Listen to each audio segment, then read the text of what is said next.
Hi, my name is Linda McKinley. Sorry I can't be in class with you today.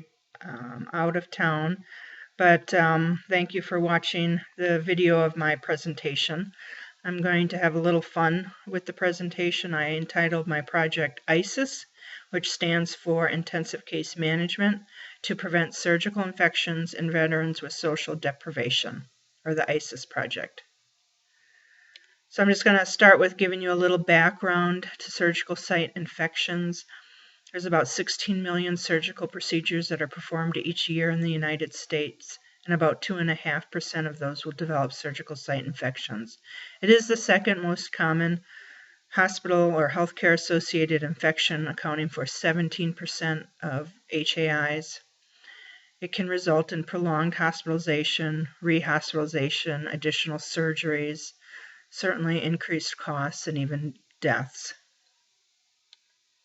The reason why I was interested in this project is that we have a National Surgical Quality Improvement Program that at our facility that collects data on surgical outcomes, including surgical site infections, and also patient risk factors such as comorbidities.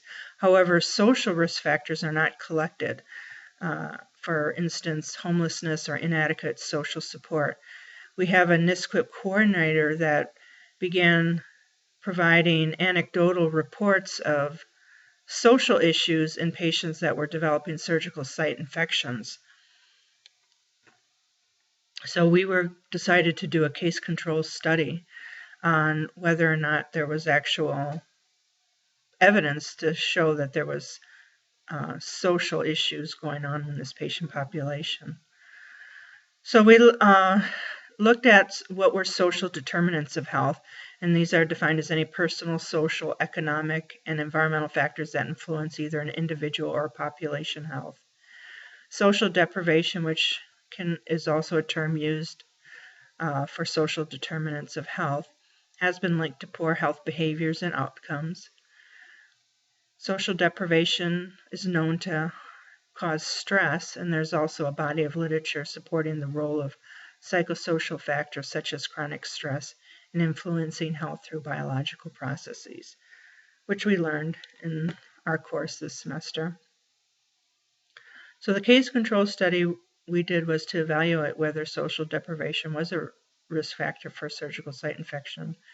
We collected data on material deprivation, for instance, whether they are homeless or had inadequate living conditions such as no running water, maybe physical health and or social deprivation, such as, for instance, somebody who may be blind and living alone, or whether or not there was a behavioral health deprivation, either a diagnosis of mental health illness or addiction disorder.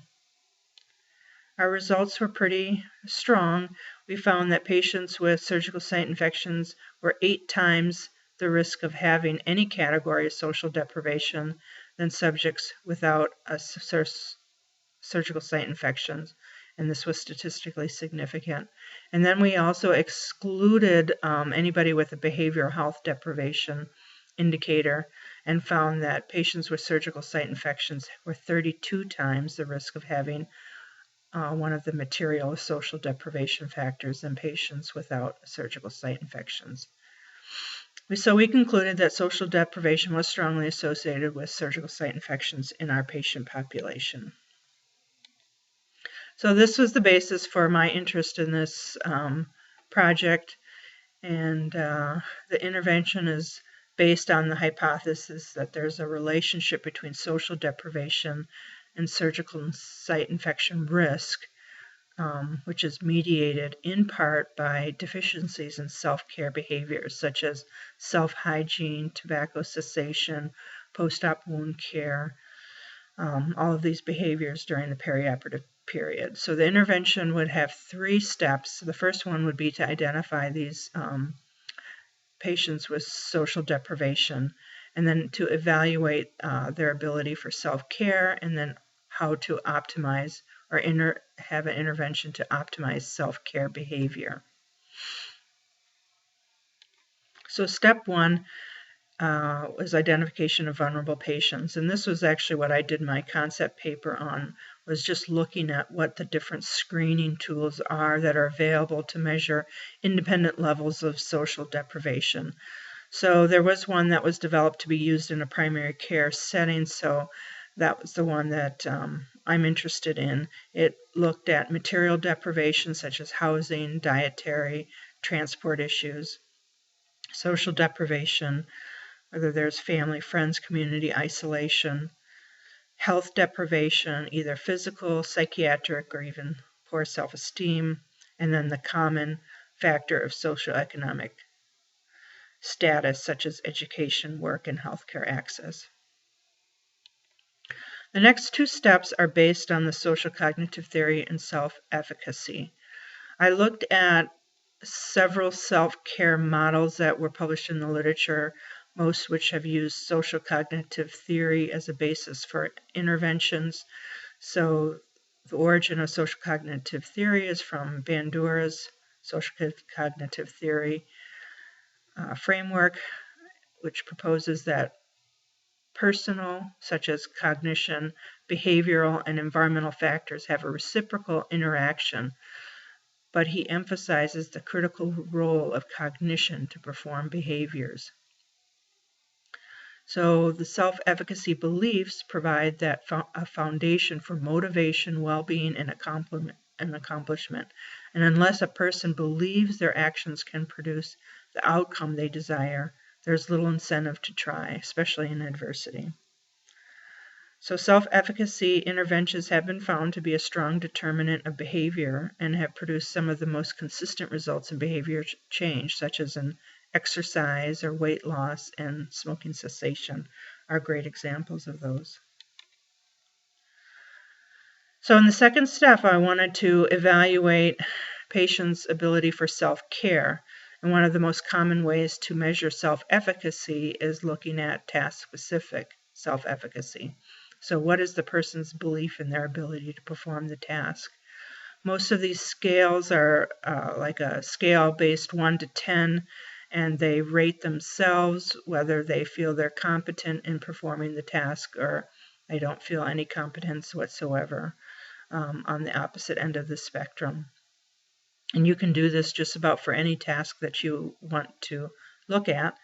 And the specific self-care behavior items that we are hoping to look at are medication adherence. For instance, if somebody's a diabetic, how well they're adhering to their medication, symptom monitoring post-operatively, nutrition, how well they're able to prepare meals for themselves, alcohol, drug restrictions, smoking cessation, and some other preventative behaviors such as hand washing, bathing, and even shaving. We found that patients with long beards could pose a problem to incision, especially incisions of the chest wall. So then the third and final step is how to optimize self-care. And my idea would be to utilize an intensive case management model where self-efficacy methods could be reinforced through providing mastery experiences of the tasks, modeling of the tasks, and maybe even verbal persuasion of the tasks, such as motivational interviewing or health coaching. So what are the implications for DNPs? I think just in general that social cognitive theory and especially self-efficacy can be confidently applied to evaluating self-care tasks and to develop interventions to optimize self-care. So thank you for listening and good luck to everybody and happy holidays.